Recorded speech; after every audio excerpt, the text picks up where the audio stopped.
Assalamualaikum warahmatullahi wabarakatuh.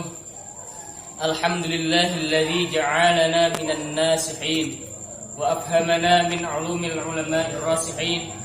Asyhadu an la ilaha illallah wa asyhadu anna Muhammadan abduhu wa rasuluh la nabiyya ba'dah. Allahumma shalli ala Muhammad wa ala ali Muhammad.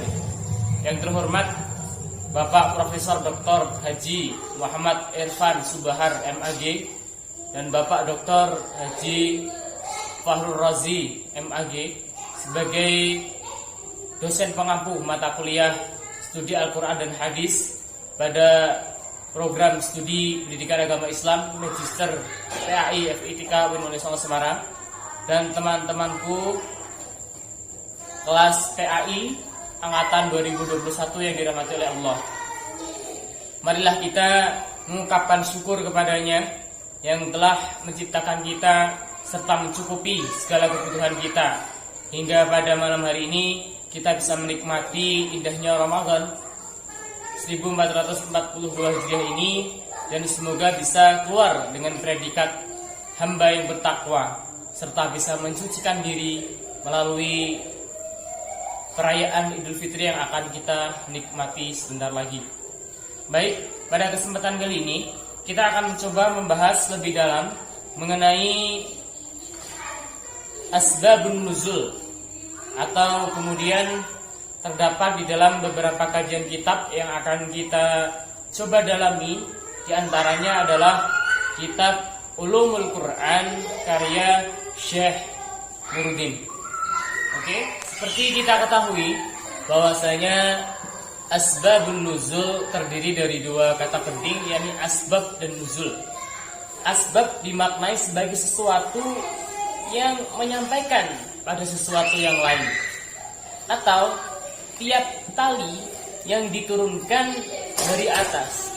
Sedangkan kata nuzul itu bermakna menempati, ya, dan menempati tempat mereka.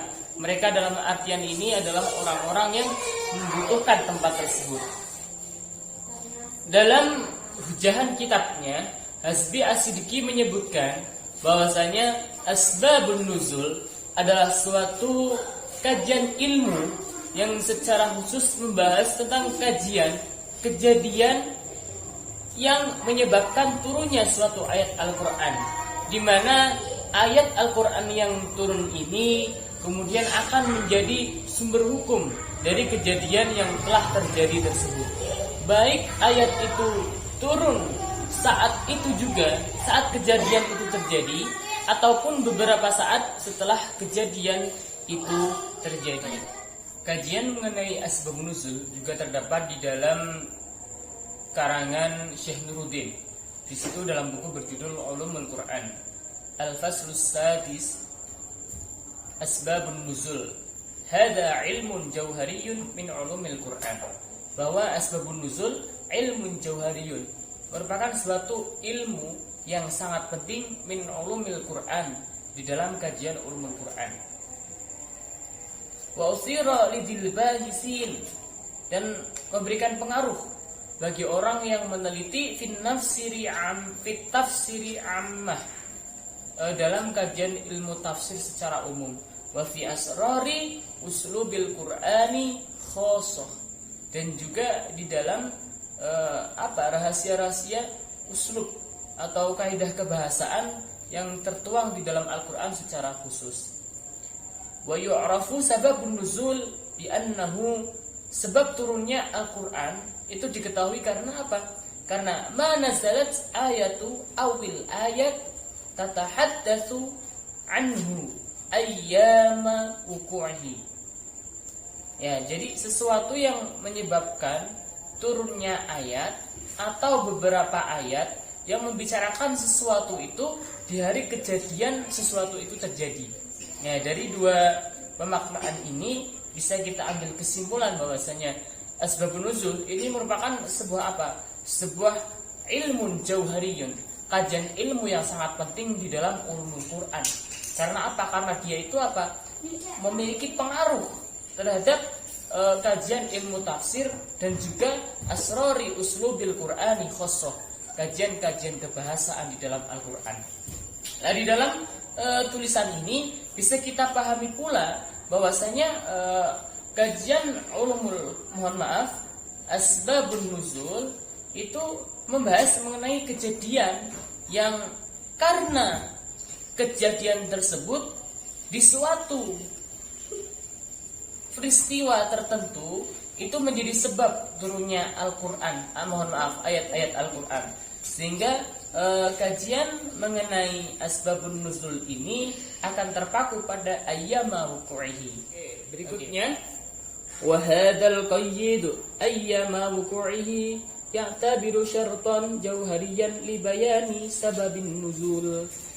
Ya, jadi kalimat ayyama wuqu'ihi ini ya'tabiru syartan, menjadi syarat yang paling penting jauhariyan libayani sababin nuzul, untuk mampu menjelaskan sebab-sebab turunnya ayat.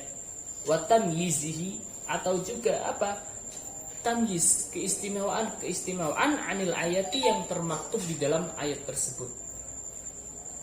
Allati nuzilat lil ikhbar bil waqa'il madiyah, yang diturunkan karena memberikan informasi terhadap kejadian-kejadian di masa lalu. Hatta yang taqaddal ulama, hingga hal ini dijadikan sebagai ulama untuk mengkritik siapa? Madzakarul wahid, terhadap pendapatnya ataupun apa yang telah disampaikan oleh Syekh Wahidi, yang seperti apa yang fi tafsirihi suratil fil, terhadap tafsirnya pada surah Al-Fil yang menyatakan min anna sababaha qisatun qudumil habsyati bihi, yang mengatakan bahwasanya sebab turunnya surah Al-Fil ini karena adanya serangan dari Raja Habsyah. Ya, seperti itu. Jadi pengertian tadi menjadi dasar para ulama yang kemudian mengkritik pendapatnya Imam Wahidi yang menyatakan dalam tafsirnya terhadap surah Al-Fil bahwasanya sebab turunnya surah Al-Fil adalah adanya serangan dari Raja Habsyah dan juga bala tentaranya untuk menyerang Ka'bah. Fa inna dzalika, maka sesungguhnya itu laisa min asbabin, bukan bagian dari laisa min asbabin nuzul, bukan bagian dari asbabin nuzul, bal huwa min babil akhbar, tapi itu adalah bagian dari anil waqa'il madiyah, kejadian yang sudah terjadi di masa lalu, ya. Jadi itu bukan bagian dari asbabun nuzul, melainkan hanya sebatas kejadian di masa lalu. Kadzikri qisati Nuhin wa 'ad wa Samud wa bina'il baiti wa Nuh widzalik. Begitu juga dengan kisahnya Nabi Nuh, kaum Ad dan kaum Samud, dan juga kisah pendiriannya Ka'bah dan lain sebagainya. Jadi di dalam tulisan ini menjelaskan bahwasanya kisahnya Al-Fil, surah Al-Fil yang dikatakan oleh Al-Wahidi, dan juga kisahnya Nabi Nuh, kaum Ad, kaum Samud dan lain sebagainya, itu sebenarnya merupakan bukan dari asbabun nuzul, tetapi itu adalah bentuk kejadian di masa lalu. Nah, terus apa sebenarnya asbabun nuzul di dalam surah Al-Fil? Ini hanya sebagai contoh ya. Kalau kita kulik lebih dalam, itu sebenarnya sebab turunnya surah Al-Fil bukan karena serangan dari Raja Habsyah, tetapi karena kebesaran Allah untuk mengingatkan kepada Rasulullah agar tidak takut dalam berdakwah. Kenapa demikian? Karena Allah sudah memberikan contoh. Dulu pernah ada raja yang ingin menghancurkan Ka'bah. Karena Ka'bah ini adalah milik Allah, maka dibantu oleh Allah dengan mendatangkan burung-burung untuk menghancurkan bala tentaranya. Atau juga kisahnya Nabi Nuh, atau juga kisahnya kaum Ad dan kaum Samud, yang kemudian memberikan penjelasan bahwasanya seorang nabi, seorang rasul hendaknya tidak takut dalam menyebarkan dakwah, karena sudah diberikan contoh pada kaum-kaum terdahulu atas pertolongan Allah yang pasti datang bagi orang-orang yang menyebarkan kebaikan. Setelah kita mengetahui makna dari asbabun nuzul dan juga contoh kasusnya sebagaimana dijelaskan di awal, maka sebenarnya apa sih manfaat atau pentingnya mempelajari ilmu asbabun nuzul? Di dalam hal ini dijelaskan fawaidu ilmi asbabun nuzul, tentang faidah-faidah mempelajari ilmu asbabun nuzul. Jadi yang pertama adalah al-isti'anatu ala fahmil ma'nal murad. Dengan mempelajari ilmu asbabun nuzul, maka itu akan membantu seseorang dalam memahami makna yang dimaksud. Makna yang dimaksud dalam hal ini adalah penjelasan mengenai isi kandungan dari suatu ayat Al-Quran. Kenapa bisa demikian? Karena disandarkan pada pendapatnya Imam Wahidi yang menyatakan la yumkinu la yumkinu ma'rifatu tafsiril ayati dunal wuqufi ala qisatiha wa bayani nuzuliha. Tidak mungkin kita bisa memahami tafsir suatu ayat tanpa memahami kisah-kisah yang ada di dalam ayat tersebut, khususnya ayat-ayat yang memiliki asbabun nuzul. Atau boleh disandarkan pada pendapatnya Ibnu Daqi yang menyatakan bayanu sababin nuzul tariqun qawiyun fi fahmi ma'anil Quran. Ya, penjelasan asbabun nuzul ini adalah jalan terbaik bagi seseorang untuk mampu memahami makna yang terkandung di dalam Al-Quran. Atau juga di dalam kaulnya ulama yang sudah kita kenal, Ibnu Taimiyah yang menyatakan ma'rifatu sababin nuzul yu'inu ala fahmil ayat fa innal ilma bis sababi yurisul ilma bil masababi. Pengetahuan asbab nuzul ini akan menentukan pemaknaan suatu ayat, ya, tanpa dia yang dimaksud ini adalah mufasir tahu sebabnya, tidak mungkin dia akan memahami apa makna dari ayat tersebut. Nah, sehingga tiga pendapat ulama besar ini cukup dijadikan sebagai alasan kenapa kemudian ilmu asbabun nuzul ini sangat mampu membantu seorang mufasir dalam apa? Dalam fahmil ma'nal murad, memaknai sesuatu yang dimaksud di dalam ayat tersebut. Oke. Lalu kemudian manfaat yang kedua adalah ma'rifatu wajhil hikmatillati yang tawi 'alaiha tasyri'ul hukami, ya. Mengetahui hikmah yang terkandung dalam syariat hukum tersebut. Kalau di dalam kajian kitab yang sudah saya tampilkan di PowerPoint ini diberikan contoh. Contohnya adalah pada bagian ayat tentang khamr, ya. Jadi kan manfaat yang kedua adalah mengetahui hikmah yang terkandung, ya, di dalam ayat-ayat Allah Subhanahu wa taala. Ya. Kemudian penulis kitab ini memberikan contoh ketika seseorang mencari makna ataupun sebab-sebab turunnya ayat Al-Quran tentang khamar yang dapat memabukkan seseorang yang kemudian diharamkan, maka dia tidak hanya sebatas tahu bahwasanya khamar itu haram, tetapi dia akan mengetahui alasannya kenapa diharamkan, ya. Jadi kemudian dia tahu khamar itu diharamkan, maka dia akan mengetahui pula dampak-dampak buruk apa saja atau bahaya-bahaya apa saja yang akan ditimbulkan jika seseorang ini mengkonsumsi khamr secara terus-menerus, ya. Jadi saya tegaskan sekali lagi, tidak hanya pada sebatas pemaknaan secara tekstual kenapa khamr itu diharamkan, tetapi dia akan menemukan hikmahnya kenapa khamr diharamkan, yakni mengetahui bahaya-bahaya yang terkandung di dalamnya. Baik, manfaat yang ketiga saat seseorang mempelajari ilmu asbabun nuzul, di sini disebutkan izalatul iskal an dhahirin nas liman lam yata'arraf sababan nuzul, ya. Jadi menghilangkan masalah-masalah tentang jelasnya satu nas lima lam yata'arraf, bagi orang-orang yang belum mengenal sababun nuzul ya.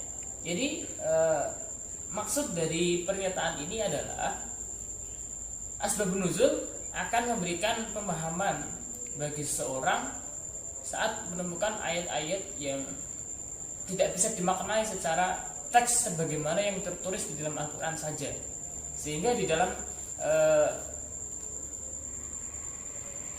konteks ini penulis kitab menjelaskan mengenai contohnya pada kalimat uktulu ya. Di Al-Quran ada penyebutan uktulu. Uktulu itu kalau orang Jawa memaknainya patenono gitu ya. Bunuhlah itu. Uktulu, bunuhlah itu. Ya. Dengan memahami asbabun nuzul ayat tersebut, maka orang tersebut akan menjadi tahu sebenarnya konteks bunuhlah itu dalam artian yang seperti apa gitu. Sehingga dia tidak mudah untuk melakukan pembunuhan ataupun bersikap radikal, melakukan bom bunuh diri, melakukan hal-hal lain di luar nalar yang menurutnya adalah jihad sebagai bentuk ketakwaannya kepada Allah. Padahal makna uktulu atau bunuhlah di dalam ayat ini tidak dimaknai demikian.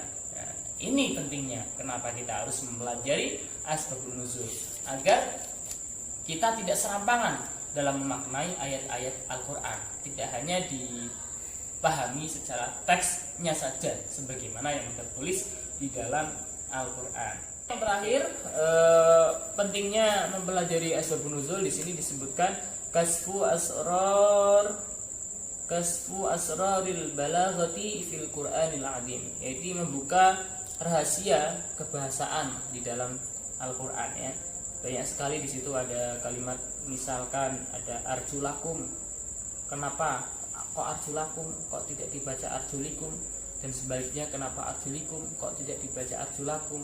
Yang ini menjadi rahasia-rahasia yang tidak diketahui oleh banyak orang, sehingga mempelajari ilmu asbabun nuzul pada titik simpulnya menjadi hal yang sangat penting agar kita mampu memahami pemaknaan ataupun penafsiran dari ayat Al-Quran ini sebagaimana kejadian yang seharusnya terjadi. Sebab Al-Quran adalah pokok utama dalam beristinbat hukum, maka pemaknaan ayat Al-Quran tidak boleh dimaknai hanya sebatas kedangkalan pengetahuan, tetapi harus digali secara mendalam, termasuk sebab-sebab apa yang menyebabkan ayat-ayat itu turun. Menurut Az-Zarqani ada 3 hal penting yang menjadi dasar kenapa kemudian sampai kejadian suatu peristiwa hingga menurunkan ayat Al-Quran.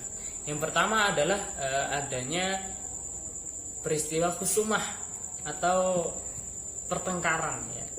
Hal ini contohnya terdapat di dalam Al-Quran surah Ali Imran ayat 100 dan seterusnya, yang memberikan penjelasan tentang adanya pertengkaran antara kaum Aus dan juga kaum Khazraj ya, dimana mereka ini bertengkar karena disebabkan oleh rekayasa oleh orang Yahudi, sehingga sampai berteriak seperti apa ini? Asilah, senjata untuk menyerang satu sama lain. Jadi yang pertama adalah karena adanya pertengkaran. Lalu yang kedua, itu terjadi peristiwa berupa kesalahan seseorang yang tidak dapat diterima akal. Ini bisa menyebabkan terjadinya asbabun nuzul ya. Contohnya termaktub di dalam Al-Quran surah An-Nisa ayat 43. Saat itu ada orang yang mabuk. Lalu kemudian dia kemudian mengimami sholat. Orang mabuk kok disuruh mengimami sholat, yang membaca surah Al-Kafirun. Akhirnya bacaannya salah ya. Makanya kemudian turunlah surah An-Nisa ayat 43 yang melarang janganlah kamu sholat ketika kamu mabuk, karena hal itu berpotensi merusak bacaan-bacaan ayatul Quran seperti itu. Yang terakhir, peristiwa mengenai cita-cita dan juga harapan. Jadi setelah 2 hal tadi, ada 1 hal lagi yang dapat menyebabkan terjadinya suatu peristiwa yakni peristiwa mengenai cita-cita dan harapan, sebagaimana termaktub di dalam surah Al-Baqarah ayat 125 yang di situ menceritakan tentang maqam Ibrahim, ya. Maqam Ibrahim ini kemudian oleh siapa? Oleh sahabat Umar ingin dijadikan sebagai tempat sholat. Maka turunlah kemudian Al-Quran surah Al-Baqarah ayat 125. Oke, itu diantara 3 hal yang menyebabkan terjadinya peristiwa asbabun nuzul. Nah, tapi pada faktanya tidak semua ayat, ya, tidak semua ayat ini memiliki asbabun nuzul. Kenapa bisa demikian, ya? Di dalam makalah sudah dijelaskan ada setidaknya 3 hal penting. Yang pertama, kemungkinan tidak semua hal yang bertalian dengan proses turunnya Al-Quran itu tercover oleh para sahabat. Yang kedua, penyaksian para sahabat terhadap hal-hal yang berkenaan dengan proses penurunan wahyu Al-Quran itu tidak semuanya dicatat. Jadi tidak semua kejadian itu dicatat oleh para sahabat. Terus yang ketiga, terbuka lebar kemungkinan ada sejumlah semacam ayat-ayat Al-Quran yang penurunannya itu memang tetap dipandang cukup tanpa asbabun nuzul gitu loh. Memang sudah ada ketentuan ayat tertentu yang tidak memerlukan asbabun nuzul, turun gitu. Oke, baik. Lalu kemudian bagaimana ya cara mengetahui asbabun nuzul dari ayat-ayat Al-Quran? Kok asbabun nuzulnya seperti ini? Kok seperti itu? Ya. Oke. Di dalam kajian ulumul Quran ini, sebagaimana sudah saya tayangkan di dalam PowerPoint, menurut beberapa imam, diantaranya adalah Imam Wahidi, itu menjelaskan bahwasanya tidak halal, artinya haram ya, tidak halal suatu qaul yang digunakan dalam menyusun asbabun nuzul kecuali dengan riwayat dan mendengarkan secara langsung dari orang yang menyaksikan kejadiannya. Ya. Tak cukup di situ. Dalam penyaksian tersebut, seorang ini yang menyaksikan kejadian ini hendaknya juga bersungguh-sungguh dalam dalam pembahasannya, sehingga orang yang benar-benar dipercaya itu yang bisa dijadikan sebagai salah satu hujah untuk menentukan asbabun nuzulnya. Atau menurut Syekh Zarkashi menyebutkan bahwasanya asbabun nuzul diketahui dari kebiasaan sahabat dan tabi'in ketika salah satu dari mereka berkata ayat ini diturunkan seperti ini, maka mereka akan menjalankan ayat ini untuk memberikan hukum tertentu, ya. Atau pada titik ringkasnya bisa kita simpulkan bahwasanya asbabun nuzul itu diperoleh melalui hadis sahih, ya, hadis sahih ataupun hadis mursal, ya, juga bisa hadis mursal dengan syarat sanadnya sahih dan harus dikuatkan dengan hadis mursal yang lain, ya. Jadi tidak cukup kalau hadis mursal satu tok, itu tidak cukup, juga harus dikuatkan dengan hadis mursal yang lain dengan syarat sanadnya sahih. Atau para tabi'in, karena apa? Karena para sahabat ini adalah orang-orang yang jumpa langsung dengan Rasulullah Shallallahu Alaihi Wasallam. Baik Bapak Ibu sekalian, yang saya hormati dosen pengampu mata kuliah studi Al-Quran dan Hadis, kiranya demikian yang dapat saya sampaikan. Mohon maaf apabila terdapat banyak kekurangan, terkhusus dalam pembacaan kitab karangan Syekh Nuruddin ini. Misalkan ada kesalahan pembacaan harokat, rofa seharusnya dibaca jer atau jer dibaca rofa dan lain sebagainya, mohon alasannya. Dan kepada para pendengar sekalian, para penonton sekalian, agar mohon berkenan untuk memberikan masukan manakala dari penyampaian kajian ini masih kurang tepat di dalam kolom komentar di bawah ini. Demikian kajian kali ini. Mohon maaf manakala ada kekurangan dan juga kesalahan. Billahi fisabilil haq, wassalamualaikum khairat. Wassalamualaikum warahmatullahi wabarakatuh.